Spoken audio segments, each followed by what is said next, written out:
আসসালামু আলাইকুম। আপনারা সবাই কেমন আছেন? আলহামদুলিল্লাহ আমরা তো ভালোই আছি। তো আজকের ভিডিওটা শুরু করছি সকাল সকাল তো চলেই গেছে, মানে এখন দুপুর আজান দিয়ে দিছে এখন থেকে, কিন্তু আমি আসছি হচ্ছে গিয়ে সকালে। আর কোথায় আসছি? এই যে ধানের জ্বালা এইগুলা উঠানোর জন্য আসছি।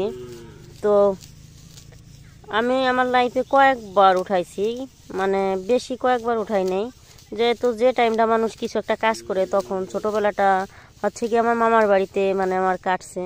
তো মামা বাড়িতে তো আর বাগনে বাগনি বা নাতিপুতি যাই বলেন, এগুলাকে কোনো কাজ করতে হয় না, আদরেই থাকে। তো নানা বাড়িতে কোনো কাজ কখনো আমার করা হয় নাই। মানে আমি যখন ছোট ছিলাম তখন আমার কোনো কাজই করতে হয় নাই। এখন নিজের সংসার হয়েছে যখন, এখন মানে অনেক জিনিস জীবনে করি নেই, সে কাজগুলোও মানে এই মুহূর্তে আমার করতে হয়, কারণ আমার তো আর কোনো লোক নেই, আমারটা আমারই করতে হয়। আমার বাবা আছে, সে যতটুকু পারে। আর বাবারে হেল্প করার জন্য হচ্ছে গিয়া আমি যে কাজ কখনো করি নাই সে কাজেও আমাকে হাত দিতে হয়। কি করব, কিছুই করার নেই। তো আমি আসছি প্রায় সকাল 7টা বাজে। আমার বাড়ি হচ্ছে গিয়ে এই যে মানে এই বাজারের পিছনে হচ্ছে গিয়ে বাড়ি। সোয়েটার গায়ে আসছিলাম, সোয়েটারটা ওই যে পাটখড়িতে ঝুলাই রাখছি। এই হচ্ছে গিয়ে আমার অবস্থা। তো এর মধ্যে একবারও বাড়িতে যাওয়া হয় নাই, এখানেই বসে রয়েছি, মানে বসে বসে কাজ করতেছি। তো এই যে পিছনে যে খালি জায়গাগুলা, এগুলা সবই আমি একা একা তুলছি। আর এই যে যে পাতোগুলা, পাতোও বলে জ্বালাও বলে, এক এক অঞ্চলে এক এক রকম। এগুলা হচ্ছে গিয়ে বাবা কিছু নিয়ে গেছে জমিনে গাড়ার জন্য, মানে ধান লাগানোর জন্য। আর কিছু হচ্ছে গিয়ে আমি পানির ভিতরে ভিজেই রাখছি, সেগুলা মানে ধুয়ে পরিষ্কার করে দেওয়ার পর হচ্ছে গিয়ে বাবা নিয়ে যাবে। কারণ বাবা ধান লাগানো, ওইখানে তো আরও লোক আছে, বা এই ধানগুলা উঠানো মানে বাবার পক্ষে একদমই সম্ভব না। তো আমি চেষ্টা করি মানে বাবার কিছু হইলেও একটু হেল্প করার জন্য। আবার আমার মায় তো কোনো দিন এসব কাজ পছন্দ করে না, সে মানে মাঠে ঘাটে বলেন বা বাজার ঘাট আছে না, কত মায়েরা কত রকম কাজ করতে পারে, কিন্তু আমার মায় এমনি পছন্দও করে না। আর হচ্ছে গিয়ে দ্বিতীয় কথা, আমার মা অসুস্থ, সে তো বসতেই পারে না। আর যখন পারতো মানে বসতে পারতো, সুস্থ ছিল, তখনও কোনো দিন মানে ক্ষেত খামারে যাওয়া আসা এইসব আমার মার পছন্দ না। তো মার কথা নাই বা বলি। আর এমন একটা সময় কোনো লোকও পাওয়া যায় না, নিজের কাজ নিজেকেই করতে হবে। কারণ হচ্ছে গিয়া এখন মানে প্রত্যেকটা মানুষ হচ্ছে কাজে ব্যস্ত, সবারই হচ্ছে গিয়ে ধান পাট, সরি পাট না, ধান পেঁয়াজ রসুন, তারপর হচ্ছে দই না গম টম, মানে সব কাজে মানে মানুষ এখন মানে ব্যস্ত, কিষেন কামলাও পাওয়া যায় না এক কথায়। তো এই যে পাতাগুলো হচ্ছে গিয়ে এরকম হয়ে গেছে, লাল হয়ে গেছে, এই জন্য হচ্ছে গিয়ে এই খোলাটা হচ্ছে গিয়ে আগে উঠাইতেছি। আরও পাতা আছে অন্য জায়গায়, সেগুলা এখনও উঠান লাগে নাই, এইগুলাও মানে উঠাইয়া শেষ করে সেই জায়গার থেকে উঠাইতে হবে। আর সেগুলা লোক দিয়ে উঠাইতে পারবে, কারণ সেগুলো আমাদের বাড়ির কাছে না, একটু দূরে। বাড়ির কাছের কাজগুলো আমি করতে পারি যতটুকু সম্ভব, কিন্তু দূরে কোথাও তো আমার নেবেও না, আর আমি করতেও পারবো না, সে জায়গায় আমি যাবও না। তো এই কাজগুলো আপাতত মানে যেটুক না করলে না সেটুক হচ্ছে গিয়ে বাবারে করে দিই। বাড়ির কাছে তো অনেক কষ্ট করে মানে এগুলা রাহা, গরু বাছুরে একদম নষ্ট করে ফেলায়। এই ফাঁকে ফাঁকে হচ্ছে গিয়ে গরুতে পাড়াইয়া নষ্ট করে দিছে, কিন্তু কি করা, কিছুই করার নেই। এই যে ধানগুলো হচ্ছে গিয়ে উন্নত জাতের ধান, এগুলো হচ্ছে 500 টাকা করে কেজি কিনে তারপর হচ্ছে গিয়ে এই ধানের চারা ফেলানো হয়। এমনি যে ধানে আমরা ভাত খাই ও ধানগুলো না, এটা হলো গিয়ে অনেক দামি ধান, মানে বাহিরের ধান, কী ধান তা জানি না, নাম জানি না, কিন্তু মানে অনেক পয়সা ব্যয় হয়েছে। আর আগের মতো যদি হইতো তাহলে এ ধান কোনো দিন আমরা উঠাইতামই না।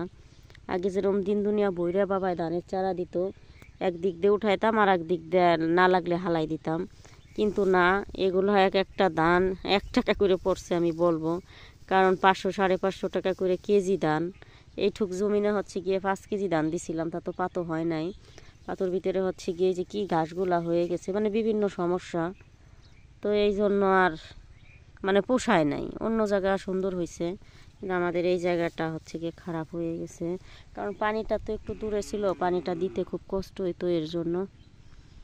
তো আপাতত আমি এখানে রাখছি, পরবর্তী ভিডিওতে আবার কথা হবে।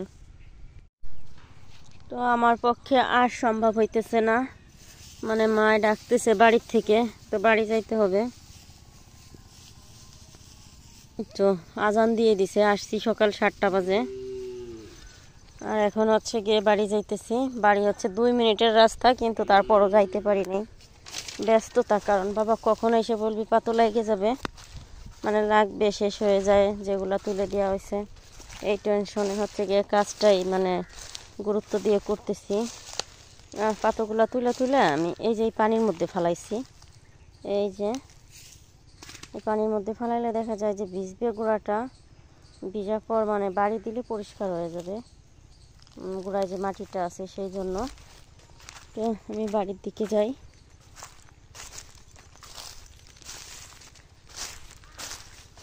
এই যে বলি না, মানুষের চাইতে পশু অনেক ভালো। আয় কালু আয় আয়। আমি যতক্ষণ এই জায়গায় ছিলাম ও আমার আশপাশ দিয়েই ঘুরতেছিল। ও মানে একবার বাড়ি যায়, একবার আমার কাছে আসে।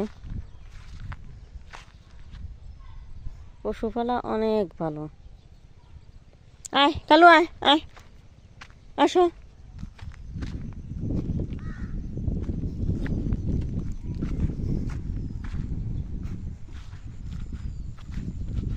গ্রামের সৌন্দর্যই আলাদা, যেদিকে তাকাও সেদিকেই সুন্দর লাগে।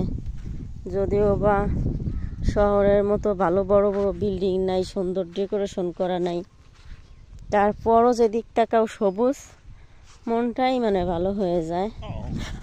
মাগুমা কিসে কি এমন করার কোনো মানে হয়? কি হয়েছে? বাড়ি চল, বাড়ি আয়, খাইতে দিব আয়।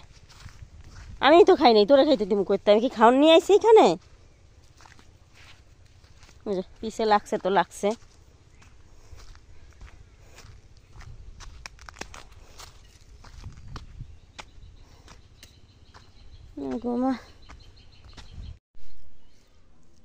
বিসমিল্লাহ, ভাত নিয়ে বসে গেলাম। তো অনেক কাজ কাম শেষ করছি, ধানের জ্বালা উঠাইয়া হচ্ছে গিয়ে বাড়িতে আসছি। বাড়িতে এসে মানে অনেক ঘরের যত কাজ থাকে সবই গুছাইছি অফ ক্যামেরা, সেগুলো আর আপনাদের সাথে শেয়ার করতে পারিনি। বিসমিল্লাহ।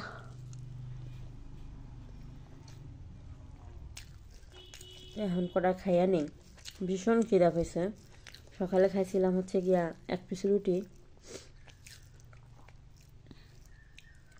তো রান্না করছে হচ্ছে গিয়ে মায়। আমি যে বড় বড় সবজি খাইতে পছন্দ করি, এই জন্য মায় বড় বড় সবজি রান্না করছে।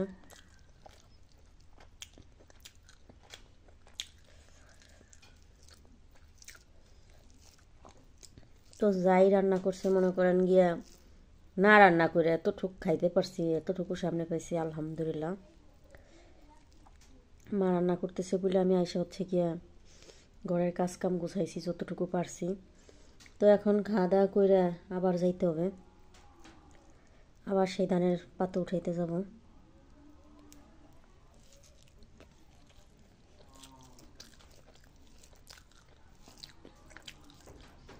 তো ইনশাল্লাহ যাই, আবার দেখা হবে। তো আমি ভাতগুলা খাই।